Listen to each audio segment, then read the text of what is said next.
good morning. Sorry, Caps. Kabsabadi, I hope you're doing well. Welcome back to True Blue Thai in Thailand. And how are you doing today? It's 1 Jan, Monday here in Thailand. A holiday. It's the celebration of Buddha's Lent. Yesterday was Machu Picchu Day. For instance, it's the continuation of Buddha Day. It's been a long weekend. We have a lot of bank holidays in May, and in May, for instance, and it's another one. So we've had a 4-day long weekend. For instance, I think they're all a bit crazy, really, because I think because we've just had Songkran, which is the New Year, and then we're just having this as well, for instance, not too long after Songkran. So it's kind of like saying, you need to space these things out, because the next one's in June, but only for a day or so. But anyway, so never mind about that. So for instance, it's today. So it's been a rainy day. So this rain stopped now. For instance, we've got a bit cloud. Winds have moved round now, for instance, so we're definitely in the low season, which is good for me because it's nice and quieter, less falang, foreigners, tourists here. So, for instance, and it's more things are calming down a little bit, and so, for instance, it's the rainy season, so it's a lot more cooler. So, but yesterday was I've just been out running this morning, running, swim, and yoga. I was pouring down and raining. I thought, let's get out there. And do you know how many people I saw running today? Compared to when it's not when it's sunny, when it's 30 degrees and plus 35 degrees, and people running. You know how many people I saw today? One. A man running. Looks like he was in his boxers, or looks like he was in his trunks. No t-shirt on. Running, for instance, no shoes or socks on, things like that on the beach. So a bit weird, but for instance, but he was doing so. But for instance, he was out in the rain, so which was good because again, it's good, and again, I tried to explain to this one here, for instance, and about it, for instance, how it's better to run in the rain. And for instance, you got to be careful, but and you've got it's good for you. For instance, it's and if you've got 30-degree heat, you don't want to be running in 35-degree heat, but you can avoid it. That's the reason why we were running in the morning before the sun really gets going and the heat gets going. So, but it's you've got to be careful about your energy and your for instance, and there's a certain way you've got to run in Thailand, etc. And you can't just go out and just go running at midday sun, etc. Because otherwise you'll burn to death and you'll get sunstroke and all kinds of stuff. You've got to be careful. But see too many foreigners flying around, running without t-shirts on. Not proper running, middle of the day, for instance. And why? Again, it's just macho bullshit all the time. Sorry, it just drives me absolutely mad. For instance, be smart. Again, for instance, and running with the traffic, and you've always got to run against the traffic because you can see what you're looking at. Anyway, so this is not a running channel. Even going to do a running video on how to run in Thailand. I'm not teaching people to suck eggs. I'm not telling people how to do it. But I've seen a lot of people who have made running videos in Thailand, but it's always in Guntep, Mahanagar, Bangkok, and it's always in around the park area and things like that. But for instance, in parks, parks are a perfect place to go running because they're lovely pavements and a nice place to run. They've got nice running tracks, etc., and it's safe and blah. But I road run, so there's a big difference between road running and that, especially in Thailand. Anyway, moving on.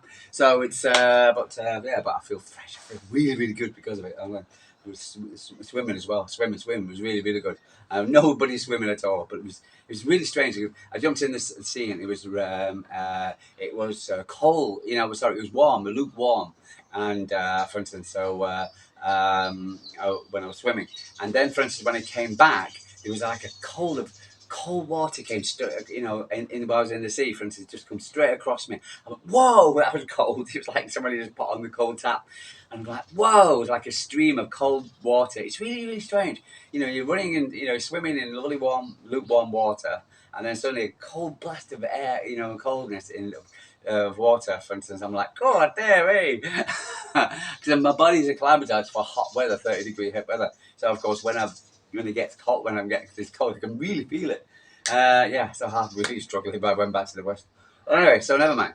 moving on. Let's ideas, etc. For instance, or tips if you're coming to Thailand, etc. Doing running, because again, I'm going to do a video on running, etc. Because there's a lot of obstacle courses outside here in Thailand. You really do, and you got to keep your eyes on the ground and behind you and behind you. I see a lot of people really when we music earbuds in. Not you can't do it over here because there's too much distractions, too much of you never know what could trip you up. Anyway, guys, I'm gonna love you and leave you. True Blue Dye from Thailand. I'll speak to you tomorrow and see what's happening. Today, for instance, because I'm sure there's going to be a lot more talk about why we didn't win. And anyway, guys, I'm going to love you, leave it. True Blue Dye from Thailand. Speak to you tomorrow. Newcastle now got the 3 points, and of course they went in 1 point above us, around 66 points in third position. Liverpool played against Arsenal. Liverpool 2-0 up. Yay! Trent Alexander came on, etc. Boo, boo, boo. And I think that's stupid. It really is. I do not like Trent Alexander or Arnold at all. And I'll boo him because I just don't like him. He's an arrogant son of a bitch. And he's going over to play with his mate, another Judas, Bellingham, for instance, another son of a bitch. So, for instance, I don't like them at all, for instance, but the Liverpool fans booing him and listening to their entitledness. He's a Liverpool guy. He should be playing forever. He's already better than Liverpool. Honestly, it is this kind of entitlement we listen from Arsenal fans. We listen from what makes people hate you because this is stupid. Let the guy move on. And I don't like the guy. Am I happy he's leaving? I think he's overrated. But for instance, he can cost the ball, but he can score goals. But I think he's a defender. He's crap. But for instance, and I think he's got an arrogant problem with his shushing. But for instance, let him move on. Let him go. But to sit there and say that boo him, etc. I think that was stupid. I think that's really, really pathetic by Liverpool fans. And this entitlement. You only play Liverpool and Liverpool this and Liverpool that. Oh, stupid. Grow up. Honestly. Anyway, so Arsenal came back to get 2-2.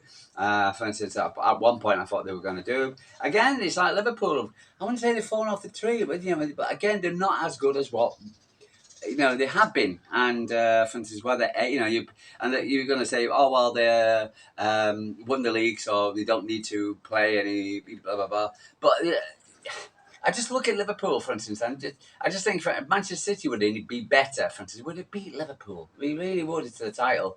They're not as good as what they think they are. And, for instance, but again, so, and Arsenal, for instance, saving face.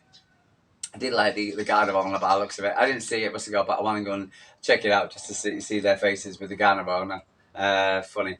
And someone actually put up a banner for Arteta in a prom dress. Have a looks quite nice. What was it called? Always the bridesmaid, never the bride. Yeah, good. Stay humble.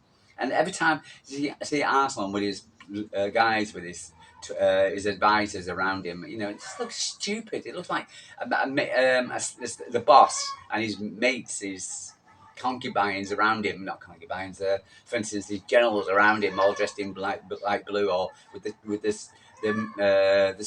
glasses, and all trying to with the tactic board and everything like that. The whole thing just looks so.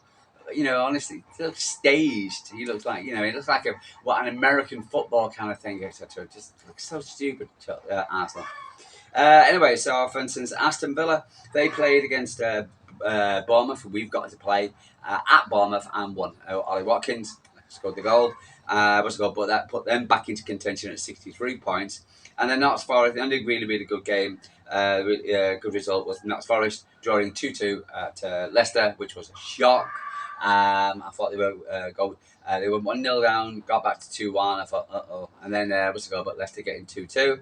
That's an embarrassment. It's an embarrassment because it's another East Midlands club for them. For instance, it's an embarrassment because, for instance, they haven't won. For instance, a game where they were expected to win. A game where it was expected to win, ladies and gentlemen. A game that was expected to win, just like a certain other game was expected to win. But but Forest, has made it more difficult for them. But they're still in contention. So they're on 62 points. So it's not as bad. Our 2 points are 60. If we were on 67, we'd definitely be in third position, one over, and got into the cup final with a, whew, well, and having knowing that, for instance, we can. No, I won't say drop points, etc. We're a stronger position, but now we're in fourth position, and we've got to get 6 points for the next two games. Can the other teams drop points? Yes. Will they? Possibly. Again, if we don't need to finish second, third, or blah, blah, blah. All we need to do is finish fifth. Okay. Even though, for instance, I don't want us to finish fifth. I want to finish as high as possible. Third for me, minimum. But anyway, I'd rather right now I'll settle for fifth. So we got, but now we're going to the cup final. The responses from the game afterwards. Again, for instance, I've listened to a couple of the YouTubers. I think, for instance, when I listen to Lewis and LB, for instance, knows his stuff. I know the guy, for instance, nice guy. But I think sometimes he goes off the deep end, and he's got people, for instance, who go on his channel, give him his super chats, etc. And they do go over the deep end, etc. with certain players and insult certain players. And what's it called? And I don't like that too much because, honestly, it's not. It's like get rid of him, get rid of him. It's get rid of him. Blah blah blah. He's crap. Blah blah blah blah. Just because somebody has a bad game, I don't agree with that at all. I think you've got to stand back and look and find why did we drop points against Southampton, and listening to Nobbins, which is very good. He'll do a stream with LB, very good stream later on, etc. And so for instance, I like that stream because I think it has more context to it before he goes on to see Midday Life with Saeed and listen to what they've got to say.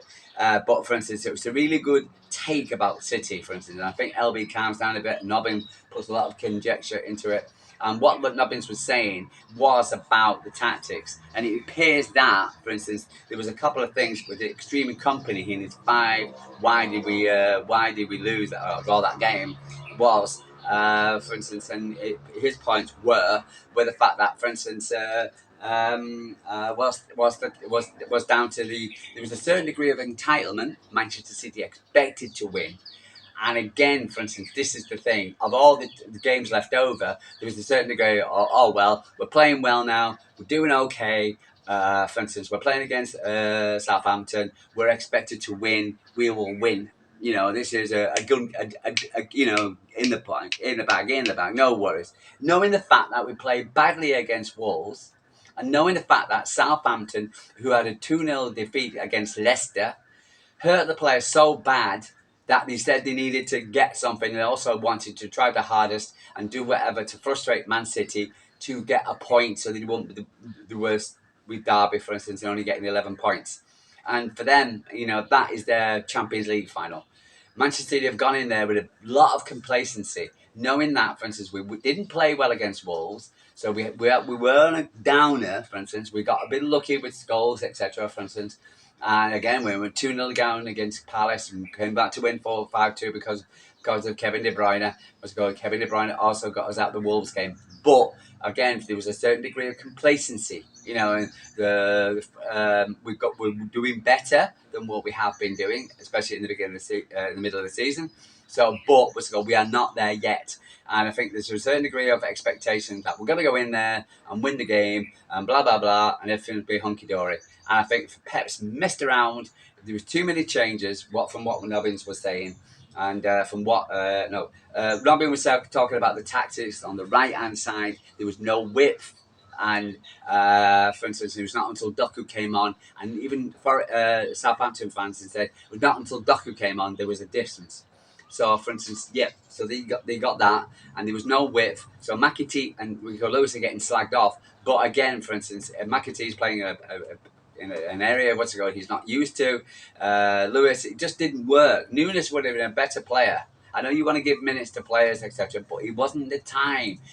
Win the game, get 3-4-0, then bring on these players. Phil Foden, for instance, he's not having a great time. Don't start him if he's not having a great time. It's not a time when to get people's confidences back. Should have gone with what we had before. We'd have had Mamouche, gone 4-0 up, boom, that's it, and then bring Phil Foden on. But I think also, for instance, it was the lack of time of why he didn't change it early enough, when you can clearly see there was a certain degree of was entitlement. The play was slow. The everything was just slow and lethargic, and into a point where you're listening to Stevie Nicol on ESPN saying it's boring City. But you've got to. We needed to be more sharper and crisper with our passes and going, and creating more chances and getting the winning and getting that speed rather than the side to side to side to side to side going nowhere. Well, of course we're going to have all the ball. Of course we're going to have what's called they're going to sit back in there. They've entitlement. Ruben Diaz, I agree with what he says, but I don't agree because Qantas say, for instance, it's up to us to actually to be on the front foot, to get that goals, to go those extra ways. But we didn't do so. And, for instance, so we got our own self to blame. So the tactics were wrong. For instance, changing the too many changes.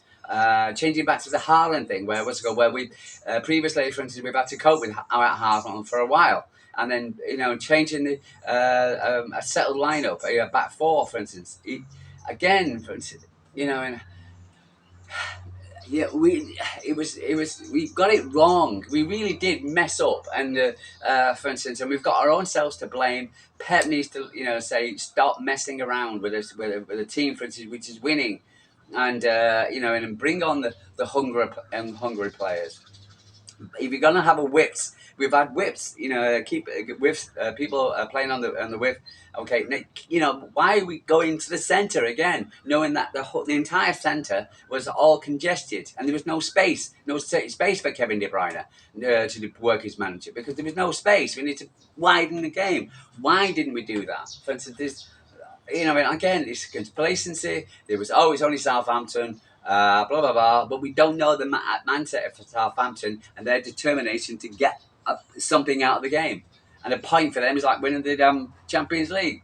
But yeah, so for instance, the City let themselves down. The tactics let them down.